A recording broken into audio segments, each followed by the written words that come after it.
Kata pengantar dulu ya, malam kawan-kawan. Saya mau diskusi dengan adik kita ini. Dia pingin katanya aku nanyain dia. Tidak apa-apa kata dia. Baik, Pak. Saya akan nanyain dia. Enggak berat-berat aja kok. Nah, saya mau nanya. Nah, menurutmu, aku mau nanya bagaimana sih perbedaan dan persamaan cara penulisan Al-Quran dan hadis?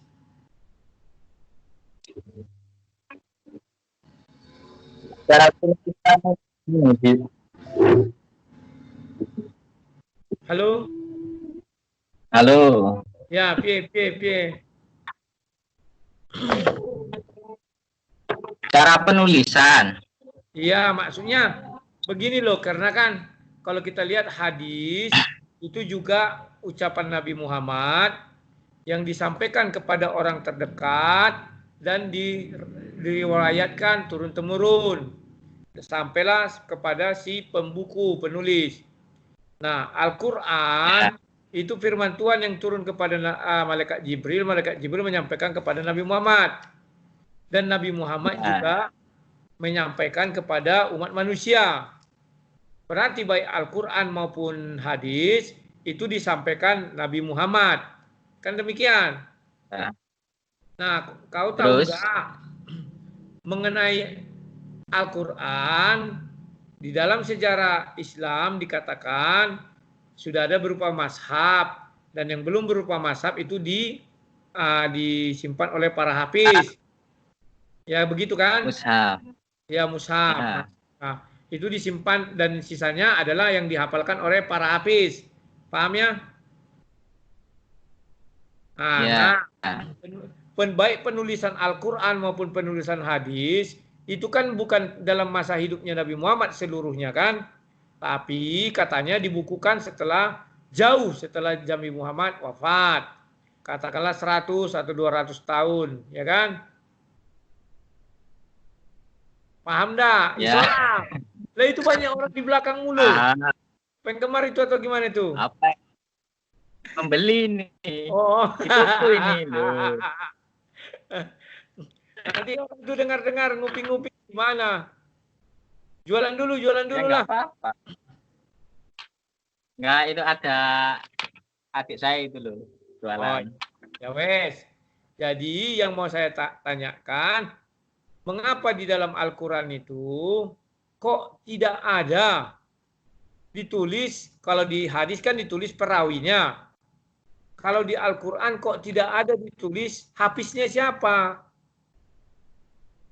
Hafiz? Ya hafiz. Ya kan hafiznya itu kan para sahabat yang menghafal Quran. Terus dicatat kembali di zaman Umar bin Khattab, ya.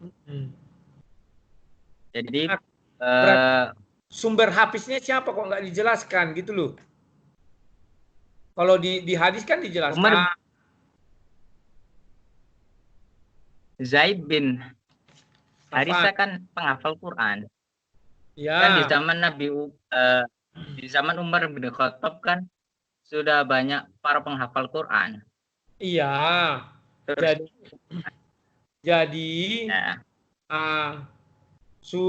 firman Tuhan yang belum di apa tadi namanya dibukukan itu di mushaf itu mazhab itu kan dicatat dari para hafiz, kan demikian kan? Nah, kenapa hafiz ini tidak disebutkan namanya di dalam surah itu? Artinya contoh surah sapi betina, ya kan? Ya. Surah semut, lebah, laba-laba, ya kan? Nah, ayat-ayat itu difirmankan kepada siapa? Kan demikian. Difirmankan ada yang bilang kepada semut kata dia. Ada yang bilang tetap kepada Nabi Muhammad katanya. Nah, terus Nabi Muhammad kan pasti mengucapkan itu kepada para pengikutnya kan? Nah, para pengikut ini pasti jadi hafiz. Ada sebagian hafiz. Nah, ketika itu dibukukan, Itu kan ratusan tahun. Apakah Hafiz ini masih hidup? Kan tidak. Karena kalau ratusan tahun, umur orang kan ada sampai ratusan tahun. Katakanlah sudah 2 generasi, artinya ada turun-temurun. Ayat ini diucapkan. Itu Mas. Ya, ratusan tahun itu apanya? Hadisnya, apa Qur'annya? Quran kan ratusan tahun baru dibukukan kan setelah Nabi Muhammad Kata wafat. siapa? Hah? Kata siapa? Kata Nah, siapa? ya oke, kalau tidak ratusan tahun ya kapan? Apakah Nabi Muhammad pada masa Nabi Muhammad hidup? Ada kata Zulkifli M. Abbas atau siapa kemarin dalam diskusi saya, sebagian kata dia ada. Jangan ini Quran itu ya dibukukan di zaman Khalifah Umar bin Khattab. Jadi beberapa tahun setelah Nabi wafat. Jadi nggak sampai ratusan tahun. Apa itu namanya anaknya. Jadi otomatis para penghafal Quran di zaman itu masih tersambung nasabnya apa perawiannya dengan Nabi Muhammad Shallallahu Alaihi Wasallam. Jadi kalau ada orang yang mengatakan bahwa Quran itu bukukan ratusan tahun setelah Nabi Muhammad wafat, maka itu salah. Sebab pada masa Umar bin Khattab sampai Utsman bin Affan, ya, Quran itu sudah menjadi kitab dan disebarkan ke 7 kota yang berbeda. Begitu Om. Dan masa antara Khalifah Umar bin Khattab dengan Utsman bin Affan itu tidak lebih daripada 20 tahun setelah Nabi wafat. Gitu. Oke, kita anggap seperti itu ya. Nah, ketika pembukuan itu, apakah semua isi Quran sudah lengkap? Karena saya baca di sejarah Islam, Zaid ditunjuk menjadi sejenis panitia mengumpulkan semua mazhab-mazhab dan literatur atau hafiz kan ada itu ya. Ya. Nah, saya tanyakan hafiz ini untuk membuktikan itu kalau di apa kan ada doif dengan sahih di hadis. Maka dilihat lagi kadar perawinya. Maksud saya hafiz ini siapa? Kenapa tidak pernah diungkap? Ya kan tadi ada Zaid kan udah ditunjuk jadi panitianya. Iya. Kan dia kan hafal. Terus dia kalau ada misalnya kita temukan sebuah ayat dalam pelepah kurma, itu kan otomatis ini kan mengkoreksi ini benar apa enggaknya, gitu kan Om. Terus kalau udah benar nanti dibukukan. Kira-kira menurutmu ada enggak isi Quran itu ditulis dari hafiz? Maksud? Ditulis isi dari Quran, ditulis dari pada hafiz. Maksud kan penerima, orang itu sudah menerima dari Nabi. Hafiz-hafiz itu kan. Ada enggak kira-kira yang sekarang kita baca ini adalah hasil ucapan daripada hafiz-hafiz. Baru dibukukan. Dia kan sudah mendengar dari Nabi. Maksudku begitu. Bukan berarti hafiz itu Nabi, bukan. Ada enggak kira-kira? Atau semua sudah jadi buku?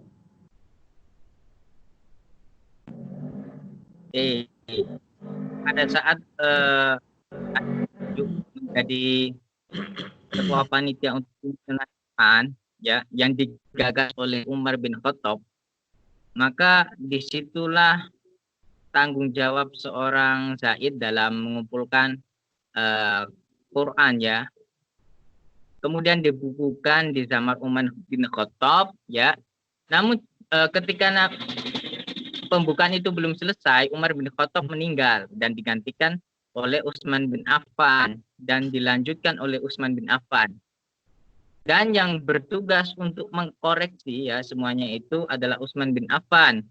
Makanya dulu timbul namanya perbedaan antara mushaf satu dengan mushaf yang lain, lalu dikoreksi oleh Utsman bin Affan. Kemudian mushaf yang tidak sesuai dengan hafalan yang dihafalkan oleh para sahabat itu dibakar. Kenapa? Karena dialek yang terdapat dalam Quran itu tidak sesuai dengan Quran yang turun langsung pada Nabi Muhammad SAW. Seperti itu.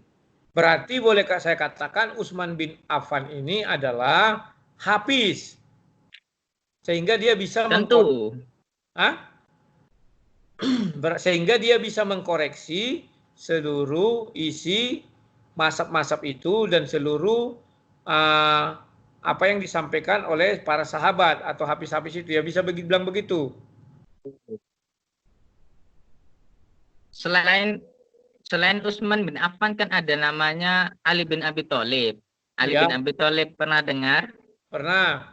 Pada saat itu Abi Thalib belum menjadi khalifah. Ya. Ali bin Abi Thalib belum menjadi khalifah, tetapi Ali bin Abi Thalib adalah orang yang pertama kali hafal Quran setelah Nabi Muhammad. Nah, Ya.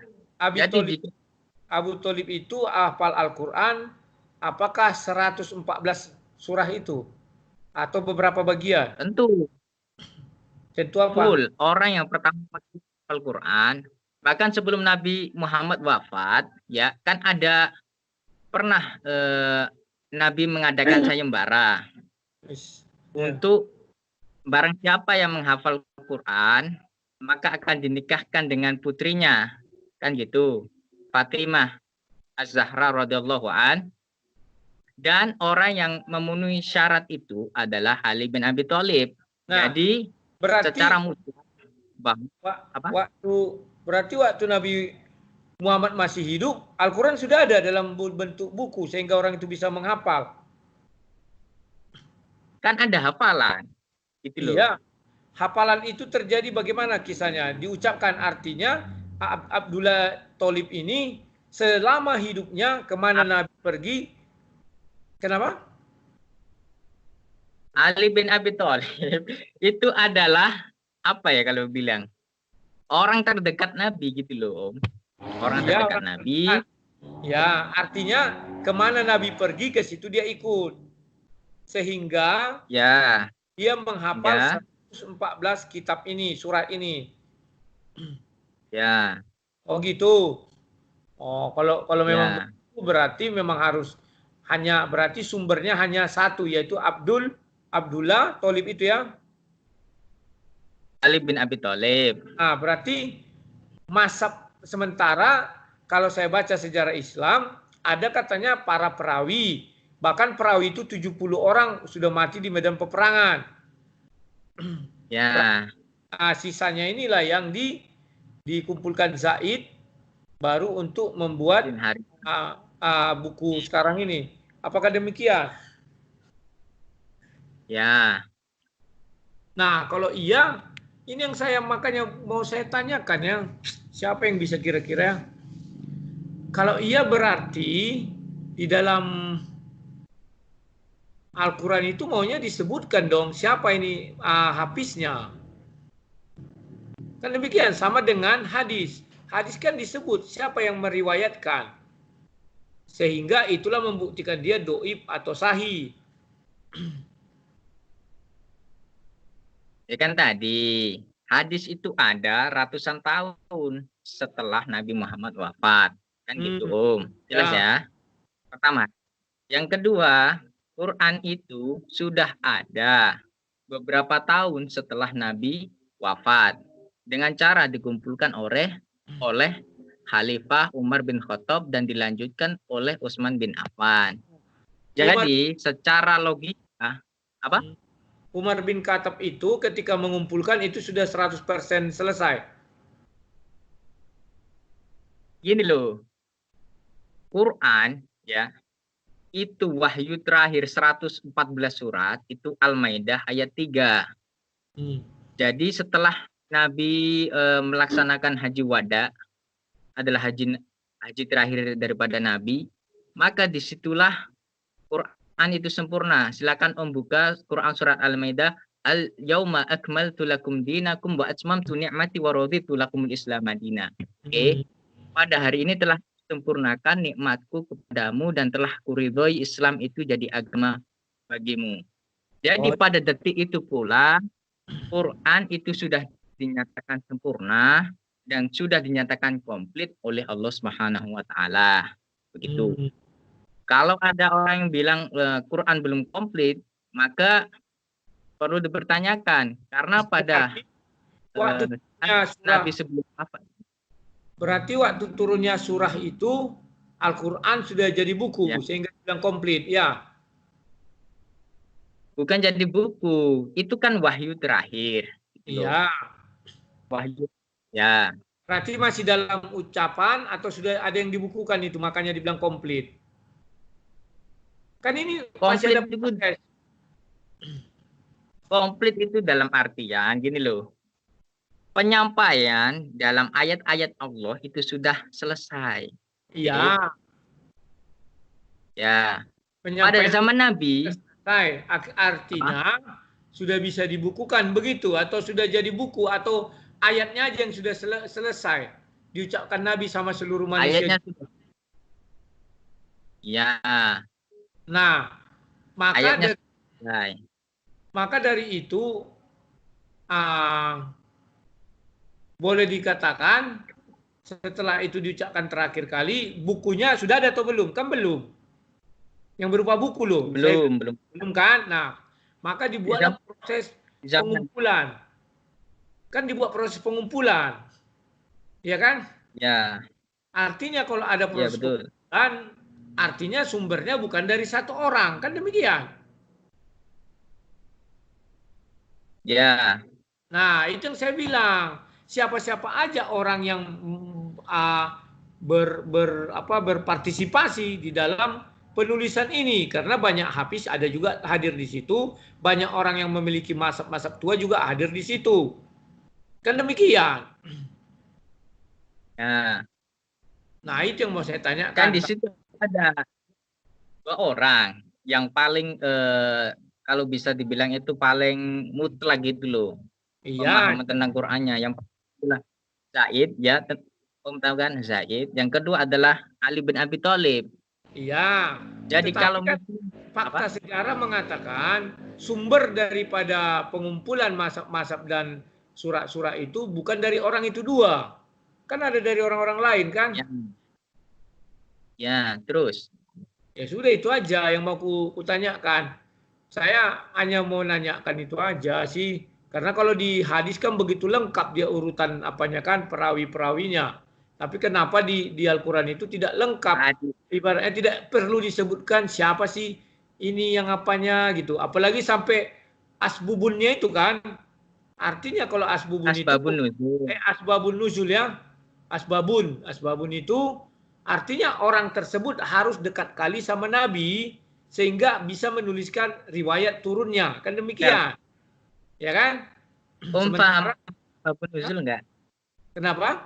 Paham asbabun nuzul enggak? Saya Asbabun sudah nuzul, ya, paham? saya pernah baca itu mengenai riwayat turunnya ayat tersebut. Kan demikian. Nah, maka di Ya, Asbubun itu saya baca ada juga diambil dari hadis. Dan ada itu juga pandangan, penafsirannya. iya, dan juga pandangan dari para ulama. Kan demikian. Nah, kalau Ya, Asbun itu yang ya, berhak sebenarnya menuliskan itu adalah orang yang paling dekat dengan Nabi dan mulai Nabi 610, tahun 610 sampai 633 itulah orang yang berhak mengatakan asbubun itu. Paham maksud saya? Karena dia kan ikut ya, terus. Jadi dia tahu dilihatnya. Tetapi tak mungkin lah ya. Kenapa saya katakan tak mungkin? Dia kan tidak tahu bagaimana Nabi mendapatkan wahyu itu. Cuma Nabi kan bercerita kepada dia kan begitu ya. Tak mungkinlah Nabi tidur ikut pula dia di situ kan tak mungkin. Jadi yang mungkin adalah Nabi bercerita begini-begini maka turunlah ayat ini. Kan demikian.